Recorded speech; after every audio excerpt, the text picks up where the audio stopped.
Donc c'est une leçon au sens classique du terme et non pas au sens de faire la leçon comme on fait la leçon à des enfants. Donc je partirai d'une émission de quelques réflexions que j'ai entendues hier matin sur France Inter de la part de Bernard Guetta sur la situation en Tunisie.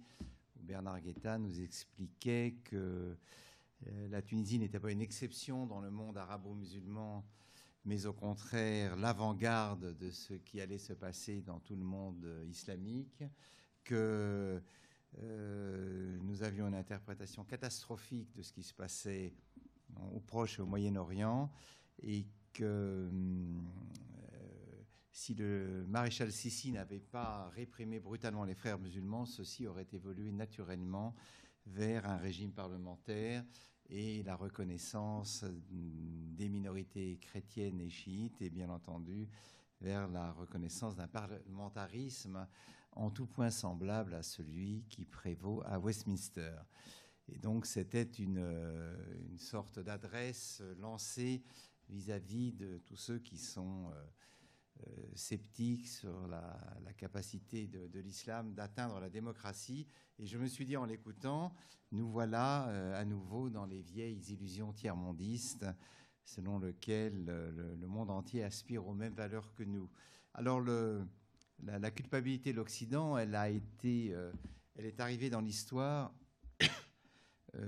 à la fin des années 50. Cette thématique, elle est arrivée comme substitut à la déconvenue suscitée par les révolutions prolétariennes, essentiellement dans le bloc soviétique. Vers la fin des années 50, un certain nombre de militants de gauche et d'extrême gauche, déçus par la politique de l'Union soviétique et de ses satellites, constatant que la classe ouvrière ne voulait pas faire la révolution, mais que la classe ouvrière voulait simplement s'embourgeoiser, c'est-à-dire vivre mieux, demander des augmentations de salaire, a reporté un certain nombre d'espérances sur les pays du Sud, à ce moment-là, en lutte pour la décolonisation. Et ce mouvement de report ou de transfert d'espérance a été traduit, notamment à Bandung, dans le mouvement des indépendants. Il y avait, je crois, à Bandung, il y avait le maréchal Tito et un certain nombre d'autres personnalités importantes des pays colonisés. Et ce mouvement a donc eu pour ambition non seulement d'accélérer la décolonisation des territoires soumis à la puissance de Londres, de Paris ou de La Haye, mais aussi de lancer un mouvement absolument nouveau qui soit, en quelque sorte, qui échappe en tout cas aux écueils où semblait s'enliser l'Union soviétique. D'autant qu'en 1956, il y a eu le 20e rapport du comité central de l'Union soviétique expliquant au monde que le petit père des peuples, le maréchal Staline, n'était pas tout à fait l'agneau génial que nous avaient décrit les communistes. Et donc le tiers-mondisme naît avant tout non seulement comme un mouvement d'aspiration à la liberté des nations colonisées, mais aussi comme une espèce d'acte d'accusation contre l'Occident, cette fois ne venant plus de l'intérieur, c'est-à-dire de la classe ouvrière, mais venant de l'extérieur, c'est-à-dire des populations asservies au joug des maîtres blancs. Et on a par exemple chez Régis Debray un certain nombre de réflexions expliquant qu'il s'était engagé, lui, du côté de la révolution cubaine et de Che Guevara, dans l'espoir que les pays du Sud allaient détruire ce qu'il appelle les forteresses du Nord et mettre en mouvement une nouvelle civilisation. Et dans un certain sens, avec le tiers-mondisme, car le tiers-mondisme naît à ce moment-là, ce qui apparaît, c'est un peu plus que ce que les communistes appelaient la révolution prolétarienne, c'est véritablement l'aube d'un élan visant à redéfinir une humanité nouvelle, une humanité qui met fin au racisme, une humanité qui met fin à l'exploitation de l'homme par l'homme, une humanité qui met fin à la division entre un Nord croulant sous les richesses et un Sud affamé et mis en coupe réglée. Et c'est le moment où, par exemple, un psychiatre antillais qui a joué un rôle très important dans la révolution algérienne, Frantz Fanon, écrit son célèbre livre « Les damnés de la terre », préfacé par Jean-Paul Sartre. On est en pleine guerre d'Algérie, et c'est là que Sartre a ces phrases fameuses et malheureuses, à mon sens, où il explique que chaque fois qu'un félagat tue un colon blanc, c'est un peu plus de liberté qui arrive en Algérie. Et donc c'est une préface radicale qui sera ensuite beaucoup reprochée à Sartre, à mon avis à juste titre, et qui tranche avec, par exemple, un autre intellectuel qui, lui, n'est pas de droite, mais pas de gauche, mais de droite, Raymond Aron, expliquant, je crois, en 58 ou en 59, pourquoi l'Algérie devait être indépendante et pourquoi la colonisation de l'Algérie allait peser sur le destin de la France comme une faute, comme une tâche et surtout comme un fardeau économique et moral dont nous avions tout intérêt à nous débarrasser. Et donc Aron prend le point de vue de la raison, Sartre prend le point de vue de la passion. Comme toujours, évidemment, on se souvient plus de la passion que de la raison. Mais on voit bien là qu'il y a deux anticolonialismes, l'un qui se déduit d'un certain nombre de principes, l'autre qui prend fait et cause pour les damnés de la terre. Et donc, les indépendances ont lieu, le tiers-mondisme, pendant 10 ans, semble triompher sans aucune espèce sans que rien ne puisse l'arrêter. J'en rappelle les différentes étapes. 62, l'indépendance de l'Algérie. Toutes sortes d'indépendances africaines, soit arrachées par la force, soit concédées par le général de Gaulle. Ensuite, la guerre du Vietnam, qui mobilise toute la jeunesse européenne, américaine, contre elle. 75, date très importante, double date. Avril 75, le FLN arrive à Saïgon, chasse les Américains qui perdent la guerre, sans comprendre exactement pourquoi ils l'ont perdue, persuadés d'être le rempart contre le communisme international.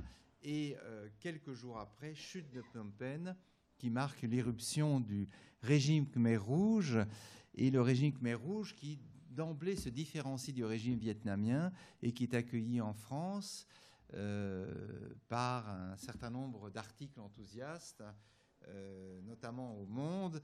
Il y a ce fameux papier « Quand les petits hommes verts sont sortis de la forêt ». Les petits hommes verts, c'était les hommes de Pol Pot. Et pendant 6 mois, 1 an, toutes sortes de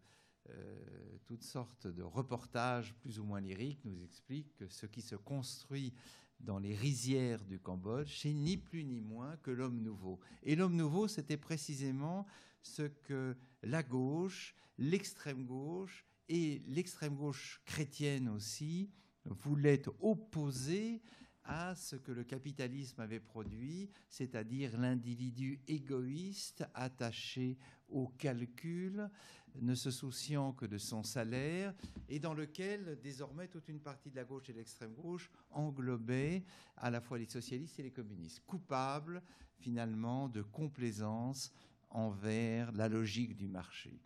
Et l'euphorie tiers-mondiste va donc durer 10 ou 15 ans. Je rappelle simplement que dès 1976, un père jésuite, le père Ponchot, qui habitait au Cambodge, écrit un livre où il s'alarme des exactions des Khmers rouges. Et puis à partir de 77-78, les premiers boat people arrivent en Thaïlande, arrivent aux Philippines. Bernard Kouchner et André Glucksmann mettent au point toute une stratégie d'assistance aux boat people, et les premières déconvenues arrivent. Les premières déconvenues, elles étaient déjà venues en Algérie, bien entendu, mais le poids de la culpabilité coloniale fait que les Français ne pouvaient pas, et d'ailleurs ont toujours beaucoup de mal, critiquer l'Algérie, puisque dès que l'on remettait en cause soit la stratégie de Ben Bella, soit la stratégie de ceux qui l'ont suivi, on était immédiatement accusé en tant qu'anciens colons de vouloir rétablir, remettre le pied sur le territoire. Et donc, ce mouvement connaît finalement de façon accélérée ce qui a été le destin du mouvement communiste, mais sur une période beaucoup plus longue, de 1917 à 1989. Les enthousiasmes retombent et la dernière salve, si j'ose dire, du tiers-mondisme est arrivée avec le régime de Roménie, salué en France. Il faut quand même toujours le rappeler, à la fois par Jean Baudrillard, expliquant que ce qui se jouait à Téhéran, c'était la figure de l'autre, de celui qui était inassimilable par l'Occident, et puis, plus tristement, par Michel Foucault, que j'avais vu à l'époque. Nous côtoyions, puisqu'il avait créé une sorte d'agence de presse avec le Corriere della Sera, dans lequel il y avait Finkielkraut, lui-même, Semprún. Donc chacun avait une mission. Moi, j'étais allé en Malaisie, en Indonésie, pour étudier le réveil de l'islam fondamentaliste. Finkielkraut est allé en Israël, Foucault en Iran et Semprún en Espagne pour étudier le réveil de la démocratie et donc la chute du caudillo et de ses fidèles. Et Foucault, je me souviens très bien, nous expliquait que ce qui se passait en Iran était unique au monde, puisque cela périmait les deux grandes voies d'interprétation de la révolution que nous avions jusqu'à maintenant, soit la révolution bourgeoise sur le modèle de 1989, soit la révolution prolétarienne sur le modèle de la prise du Palais d'Hiver de 1917. Et disait Foucault, c'est quelque chose d'unique, quelque chose que nous n'avons jamais vu et qu'il faut saluer. Alors, 2 ans après, il s'est repris, il a fait machine arrière, voyant que ça n'était pas tout à fait ce que l'on espérait, mais au moins avait-il vu qu'il y avait là quelque chose d'absolument neuf dans l'histoire de l'humanité, qui était effectivement une révolution politique prenant le masque ou l'aspect d'une révolution religieuse. Donc tous ces mouvements que l'on peut englober sous l'appellation de tiers-mondisme, il y a eu ensuite des surgeons, des prolongations, si j'ose dire, le Nicaragua, l'affaire des contrats avec Reagan, toutes sortes de petites insurrections locales et tropicales qui ont redonné un espoir au rêve tiers-mondiste, la dernière étant celle que tout le monde a oubliée aujourd'hui, mais qui est pourtant pas si vieille, c'est le sous-commandant Marcos au Chiapas, qui avait enflammé à l'époque toute la classe intellectuelle, y compris des gens qu'on avait connus assez sobres, et qui sont partis là-bas en se disant que le sous-commandant avait réinventé l'insurrection des sans-terre, des malheureux, dans une mythologie qui est très exactement, pour nous qui vivons dans un pays à majorité chrétienne, la mythologie christique. Ça n'est rien d'autre que Jésus et ses apôtres s'insurgeant contre les puissants de son temps. Et donc, c'est une certaine manière de lire l'histoire à travers une interprétation préétablie. Alors, quel est le fondement, le soubassement de cette mythologie tiers-mondiste? Évidemment, je n'y ai pas inclus, mais c'est tellement évident, et nous en parlions avec Jean-François juste avant de venir, je n'y ai pas inclus le palestinien, qui est dans la mythologie d'une certaine gauche ou d'une extrême gauche, l'incarnation même du Christ. Je relisais cet après-midi, en préparant cette leçon, une phrase de Georges Montaron, qui vous avez évidemment sans doute oublié, qui était un des fondateurs de Témoignages chrétiens, et qui expliquait que le palestinien, c'est la figure de Jésus au Moyen-Orient, qu'il soit musulman, juif ou chrétien.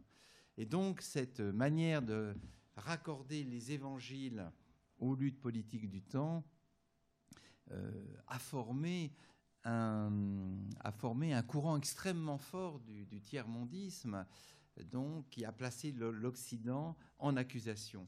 Mais si l'on remonte un peu plus loin dans l'histoire, on peut dire que la culpabilité de l'Occident, elle naît très exactement avec les Lumières, et elle naît avec les romantiques allemands, ou même les romantiques français, expliquant que la révolution industrielle, la destruction de la monarchie, l'apparition de cette anomalie anthropologique qu'est l'individu occidental, font que désormais la civilisation n'existe plus chez nous. Chez nous n'existent que des robots, des automates, soucieux d'accumuler médiocrement de l'argent, et qu'il faut se reporter aux grandes sources de l'humanité qui se situaient à l'époque des romantiques, essentiellement en Orient.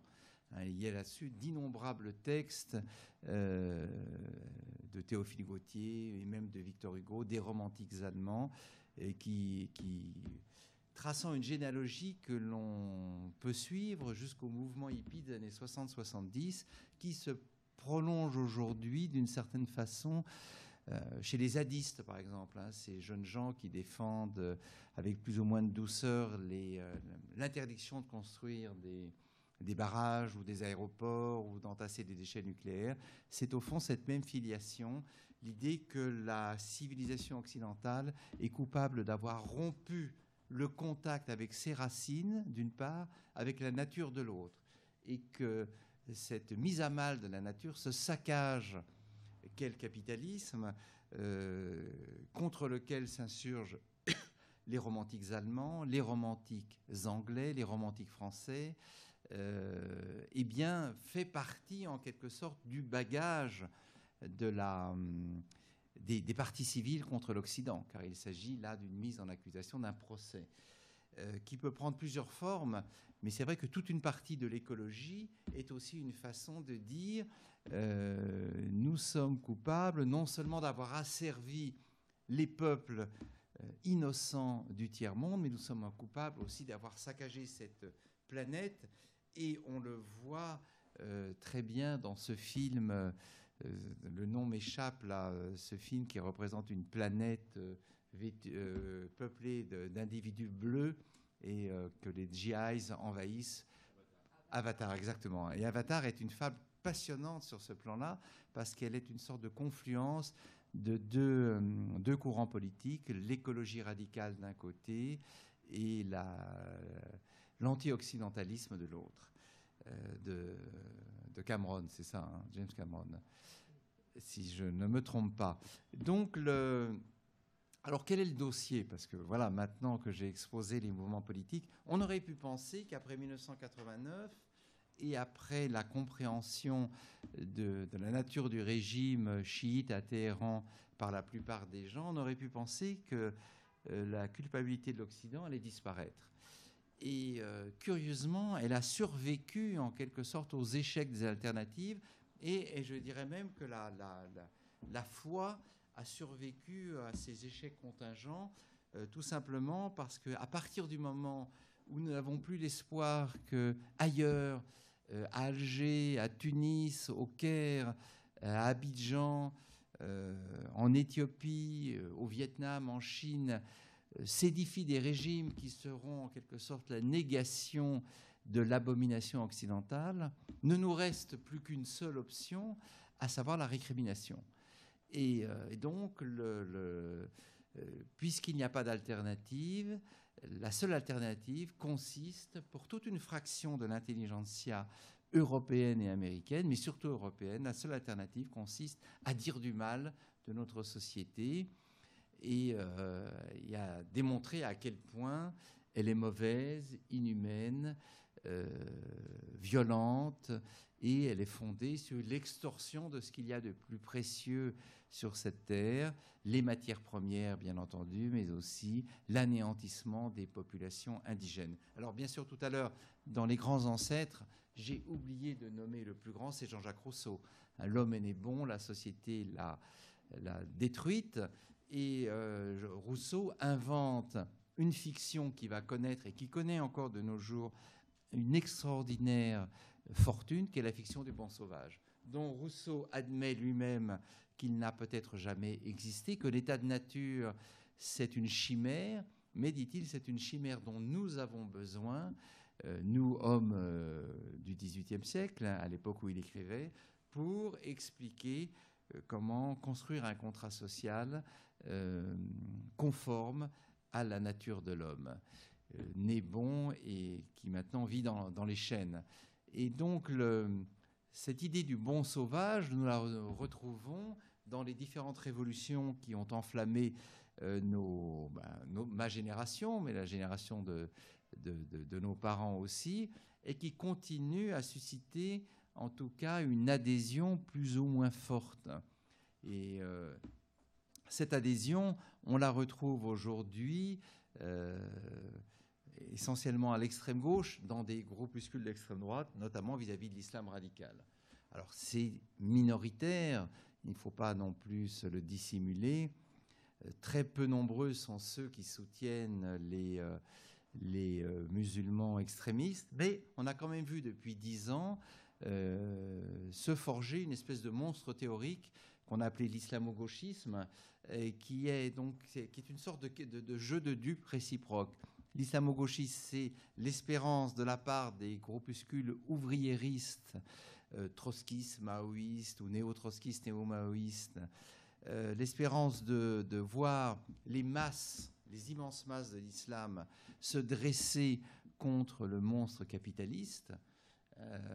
Notamment en Angleterre, le Socialist Workers' Party a fait ce pari-là, c'est-à-dire appuyer systématiquement les réclamations des musulmans britanniques, si réactionnaires soient-elles, parce que derrière, il y a les masses. Et pour ceux qui ont eu une enfance gauchiste, vous savez ce que les masses veulent dire, c'est un mot chargé d'une sorte d'aura mystique. Où sont les masses ? Et en général, naturellement, les masses se réduisaient la plupart du temps à une poignée de militants, mais peu importe. Elles continuent à animer, par exemple, le discours de communistes qui ont un certain succès dans les pays anglo-saxons, qu'on peut expliquer d'une manière ou d'une autre. C'est Tony Negri et Hart qui continuent à invoquer les masses, que maintenant ils ont métamorphosé en multitude.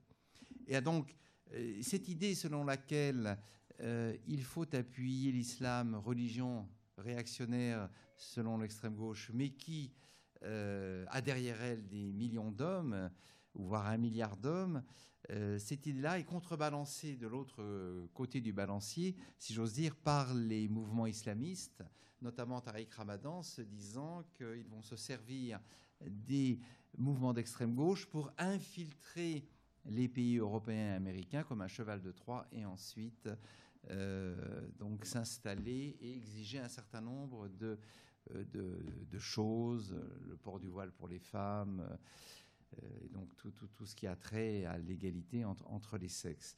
Alors je dis que c'est un jeu de dupes parce qu'évidemment chacun espère, chacun voit dans l'autre la possibilité de mettre au point un agenda politique qui évidemment n'existe pas. Et je me souviens qu'en 2002, il y avait un forum social en Seine-Saint-Denis où on avait vu les trotskistes, les maoïstes et les amis de M. Ramadan. Et le choc avait été à la fois savoureux et intéressant parce qu'effectivement, les militantes féministes, toutes d'extrême gauche soient-elles, n'admettaient pas que l'on puisse obliger les femmes à porter le voile. Et donc il y avait eu là une des contradictions de la gauche et de l'extrême gauche assez intéressante. Et tout cela se prolonge aujourd'hui par des discussions, là encore ultra minoritaires, sur les réseaux sociaux, où l'on voit des militants trotskistes convaincus défendre bec et ongle les religions et taper sur la laïcité, ce qui est donc un renversement intéressant de la gauche. Alors le dossier contre l'Occident, eh bien on peut dire que le dossier est plus global que celui que le marxisme avait pu porter contre le capitalisme, puisque la doctrine communiste consiste à dire que le capitalisme est fondé sur l'exploitation de l'homme par l'homme, mais dans la doctrine de Marx, il fallait l'étendre au monde entier pour accélérer les contradictions entre les forces productives et les rapports de production, et ensuite, à partir de là, instaurer le socialisme au niveau mondial. Et je rappelle que Marx et Engels étaient eux-mêmes de fervents colonialistes, puisqu'ils encourageaient les Français et les Anglais à envahir l'ensemble du globe et à mettre au pas toutes ces populations arriérées. Il y a là-dessus des textes sans ambiguïté.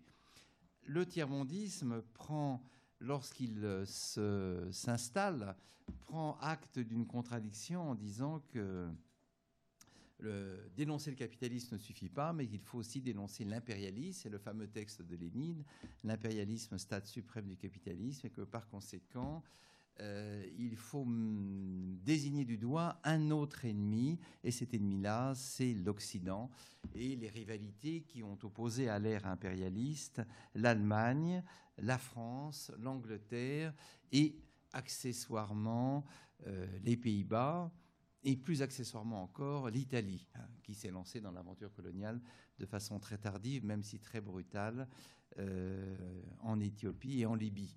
Donc, alors, que dit-on sur les pays occidentaux, c'est qu'ils sont coupables de 3 grands crimes: l'esclavage, le colonialisme et l'impérialisme. Et ces 3 crimes sont des crimes inexpiables qui devraient leur valoir l'opprobre à tout jamais du reste de l'humanité, et que ces 3 mouvements sont fondés sur un seul axe, qui est l'axe du racisme. Donc les Occidentaux sont accusés d'avoir inventé le racisme et de continuer à le propager partout où ils sont. Alors, que répondre à cette accusation? Il faut d'abord admettre que le dossier est en partie fondé et que l'histoire de l'Europe, qui se termine, enfin qui ne se termine pas, je l'espère, mais qui se clôt, dont un chapitre se clôt en 1989, est effectivement, si on la regarde attentivement, une histoire abominable. Nous ne pouvons pas nier que depuis 1000 ans, si l'on prend simplement la constitution embryonnaire de la France, depuis 1000 ans, notre continent est traversé par toutes sortes de guerres, de massacres, de conquêtes qui peuvent faire froid dans le dos. Les grands philosophes allemands du XIXe siècle parlaient de fleuves de boue et de sang, d'une histoire insensée fondée sur les génocides et les exterminations. Et ça n'est pas faux, malheureusement. Ça n'est pas faux. Je vais citer quelques à grands traits, quelques mouvements. Les croisades, lancées en réaction, il est vrai, aux conquêtes de l'islam. On oublie toujours pourquoi la chrétienté a lancé ces croisades, mais les croisades ont été abominables, puisque non contents de massacrer les Sarrasins ou les Mahométans, comme on les appelait à l'époque, elles ont aussi massacré les Juifs dans toutes les villes qu'elles ont traversées, mais aussi les orthodoxes. Les massacres des orthodoxes par les catholiques ont été effrayants. Les guerres de conquête internes à la France, les premières exterminations, on pourrait dire la croisade des Albigeois, lancée par un pape, avec ce mot d'ordre fameux: tuez-les tous, Dieu reconnaîtra les siens, si bien qu'on peut dater peut-être le premier génocide authentique de l'histoire de l'Europe de la croisade des Albigeois, qui d'ailleurs n'est toujours pas oublié dans la région où elle a eu lieu. Ensuite, pour aller très vite, les premières expéditions coloniales, qui c'est vrai ont été effrayantes, la Réforme, les guerres entre protestants et catholiques, là aussi qui ne sont toujours pas oubliées en France. Lorsque l'on va dans les Cévennes, les protestants vous le rappellent toujours avec une certaine gravité. Donc là aussi, massacre impitoyable entre protestants et catholiques, les protestants se vengeant à leur tour des catholiques en Angleterre et en Irlande.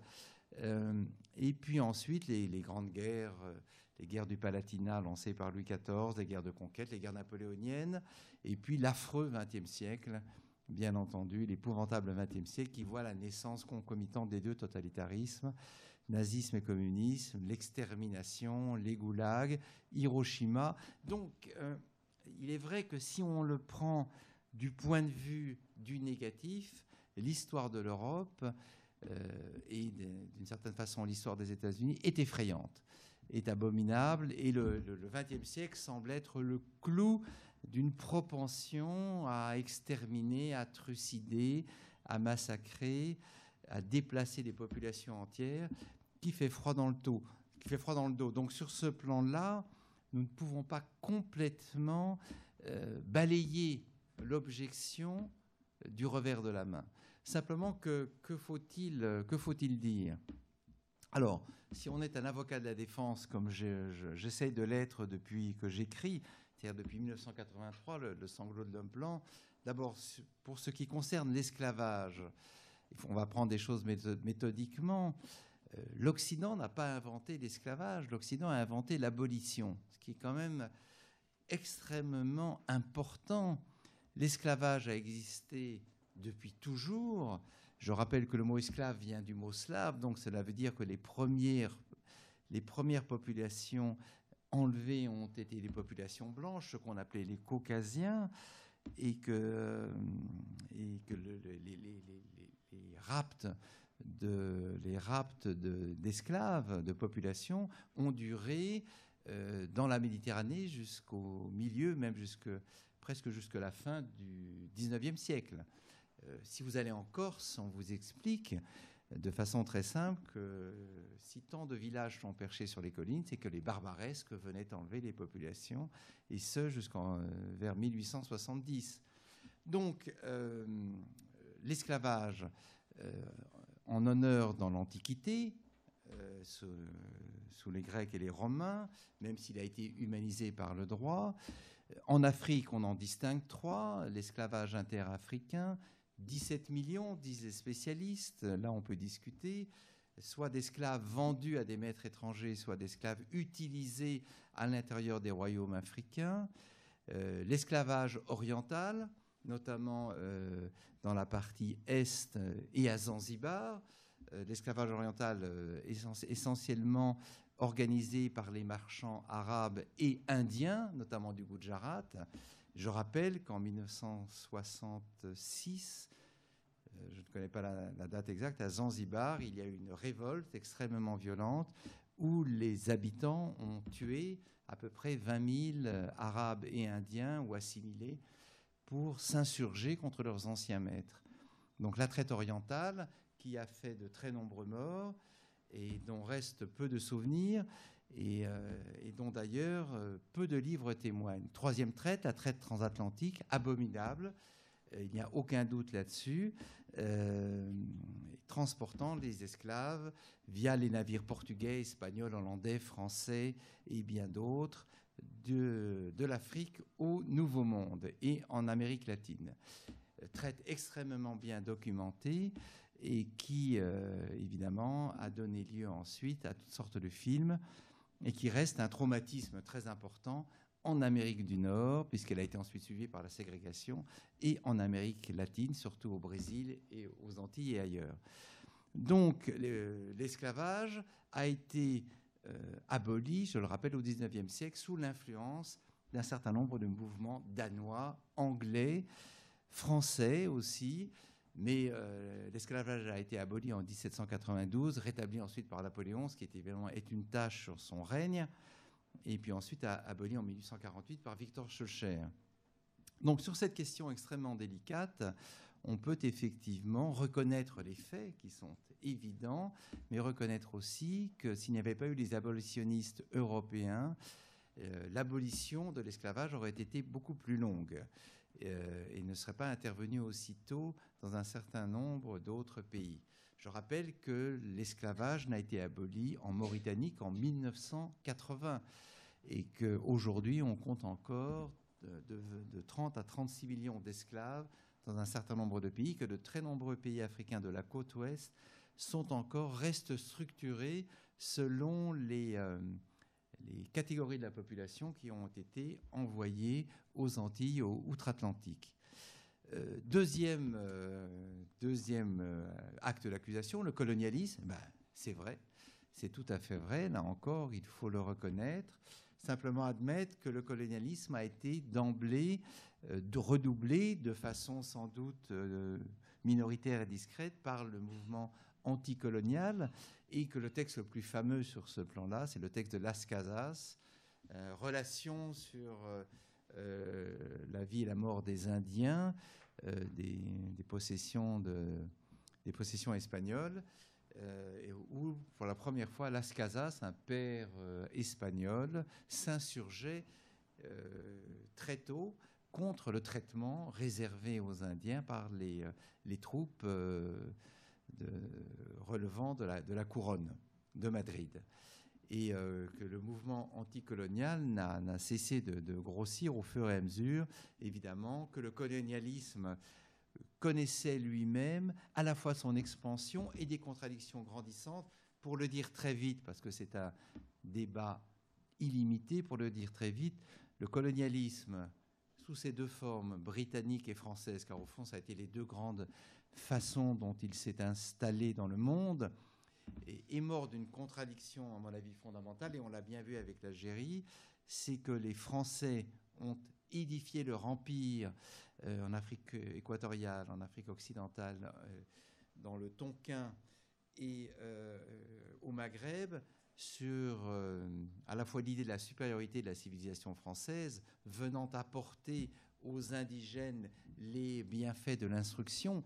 C'est le fameux discours, il se trouve que je viens de faire un cours aux États-Unis là-dessus, c'est le fameux discours de Jules Ferry à la Chambre au mois de juillet 1880, où il explique que c'est le devoir des civilisations supérieures que de coloniser les civilisations inférieures. Et vous avez une magnifique réponse de Clémenceau expliquant, et c'est une phrase évidemment très belle, du rétorquant: race inférieure, j'en ai un peu rabattu de cette notion depuis que j'entends les savants et les philosophes allemands nous expliquer que nous, Français, nous sommes une race inférieure parce que nous avons été vaincus en 1870. Et donc là, c'est tout le cœur même du débat du colonialisme qui est résumé dans cet échange à la Chambre.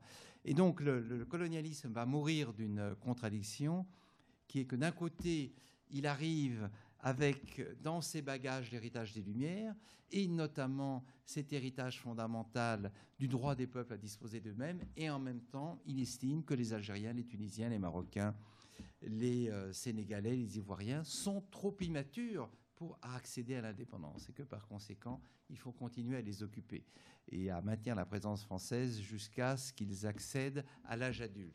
Donc on sait très bien que de cette contradiction, l'idée coloniale est morte. Elle est morte aussi pour des raisons économiques, il faut le dire, puisque comme l'avait très bien établi Jacques Marseille dans un livre remarquable, le colonialisme n'a rien rapporté à la France d'un point de vue économique. Il a même coûté très cher. Il a enrichi un certain nombre de colons, un certain nombre d'entreprises, mais globalement, il a été une entreprise extrêmement coûteuse. Et par conséquent, à un certain moment, l'insurrection des colonisés et les intérêts des colonisateurs se sont coalisés pour pencher en faveur des indépendances. Alors, il y a un troisième point aussi qu'il faut dire, c'est que l'Europe a reconnu ses fautes. Et c'est ça, me semble-t-il, qui est le plus intéressant. C'est que quand même, après 1945, après l'abomination de la Seconde Guerre mondiale, après la Shoah, un mouvement de réflexion est né qui a été quand même constructif sur le plan pénal et politique. Ce mouvement de construction, c'est l'Europe telle qu'elle existe aujourd'hui. Donc je le rappelle très brièvement, l'Europe s'est construite sur le plus jamais ça, plus jamais de massacre de masse, plus jamais d'éradication de population, plus jamais de déplacement ethnique, plus jamais de destruction des grandes villes. Et ce serment qui a été fait en 1945, il naît aussi sur une idée qui est neuve dans le droit, qui est l'idée de génocide. Vous savez que l'idée de génocide a été inventée par un juriste polonais, je crois en 1943, et cette idée-là, donc, elle va non seulement bouleverser l'ensemble du droit pénal, mais elle va aussi bouleverser notre conception de l'histoire et nous permettre de mieux comprendre un certain nombre de phénomènes politiques comme le colonialisme, comme l'esclavage et comme les massacres de masse. Et c'est donc, en ce sens, on peut dire, et c'est le cœur du problème, et c'est pourquoi d'ailleurs elle fait l'objet de tant de débats violents, on peut dire que la Shoah a été fondatrice d'une nouvelle histoire, mais d'une histoire aussi rétrospective. C'est parce qu'il y a eu la Shoah que tout d'un coup, les hommes et les peuples se sont mis à lire leur propre histoire avec un œil différent. Donc, qu'est-ce que cela veut dire concrètement? Et je vais peut-être m'arrêter là pour laisser la place à la discussion. C'est que bien sûr, l'Europe s'est rendue coupable d'abomination. Et nous serions fous de dire qu'il ne s'est rien passé sur notre continent. Il suffit de se promener dans nos belles campagnes, il suffit de voir ce qu'a été l'année 2014, la commémoration de la Première Guerre mondiale.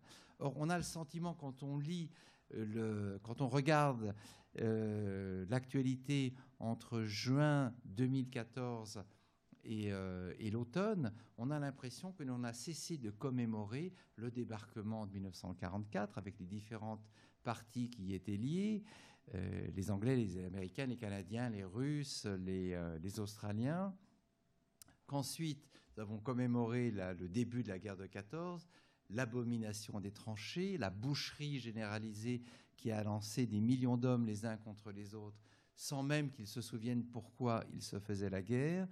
Et quand on se promène en Europe, il se trouve que je suis allé en Ukraine il y a 2 mois, on a l'impression de marcher sur ce qu'un historien américain qui s'appelle Timothy Snyder, qui a fait un livre absolument magnifique sur l'entente entre Hitler et Staline entre 1933 et 1941, appelle les terres de sang. Effectivement, quand vous marchez dans l'ouest de la Russie, quand vous marchez en Ukraine ou en Biélorussie ou en Pologne, il n'y a pas un lieu, pas un village où n'ait été commis un massacre contre les habitants, contre les juifs, contre les communistes, contre les collaborateurs des nazis. Et le mot terre de sang dit bien qu'effectivement le sol européen est imbibé de sang, du sang que les pouvoirs ont versé les uns contre les autres. Simplement, et pour le dire de la manière la plus claire possible, l'Europe est le seul continent, avec les États-Unis et le Canada, qui s'est mis à distance de sa propre barbarie après 1945. Et au fond, toute l'histoire européenne est fondée sur ce serment. Nous ne recommencerons plus les atrocités qui ont eu lieu à ce moment-là. Alors, d'autres atrocités ont eu lieu ensuite. Il y a eu la guerre en ex-Yougoslavie, mais on peut dire que c'est une Europe qui était en quelque sorte couverte par le manteau communiste et donc qui n'avait pas fait ce travail de mémoire, ce travail d'histoire, ce travail d'auto-réflexion sur soi-même. Mais simplement, le dossier européen reste ouvert. On peut continuer à apporter des éléments à charge. On peut dire que si l'Europe est intéressante aujourd'hui, si elle est même unique dans son histoire, c'est qu'elle raconte comment des peuples qui se sont entretués incessamment pendant des siècles ont finalement décidé de déposer des armes et de fonder des États de droit. Des États de droit où les violences se continuent, bien sûr, qu'on ne peut pas mettre fin, on peut pas mettre fin à la barbarie qui existe dans le cœur de l'homme, mais où en tout cas on a réfléchi aux moyens institutionnels d'y mettre un frein. Et c'est cela qui est important. Et sur ce plan-là, ce que je préconise pour ma part, puisqu'on appelle les Européens à leur repentance, je préconise que cette repentance, elle soit aussi instaurée dans un certain nombre d'autres capitales, qu'elle soit instaurée à Moscou, qu'elle soit instaurée dans toutes les capitales du Moyen-Orient, à Pékin, dans de très nombreux pays africains, c'est-à-dire qu'à leur tour, ces pays-là se dotent d'institutions démocratiques, car tout cela, évidemment, est lié à la démocratie, et soient capables de réfléchir à leur propre histoire en faisant le compte des abominations et aussi des réalisations. Et en ce sens, il me semble que l'Europe se situe à l'avant-garde d'un mouvement qui aurait tout intérêt à gagner la planète entière, parce qu'au fond, la pénitence est un cadeau empoisonné, sans aucun doute, mais c'est aussi un cadeau sans lequel l'humanité risque de ne pas survivre. Donc voilà ce que je dirais pour terminer la leçon.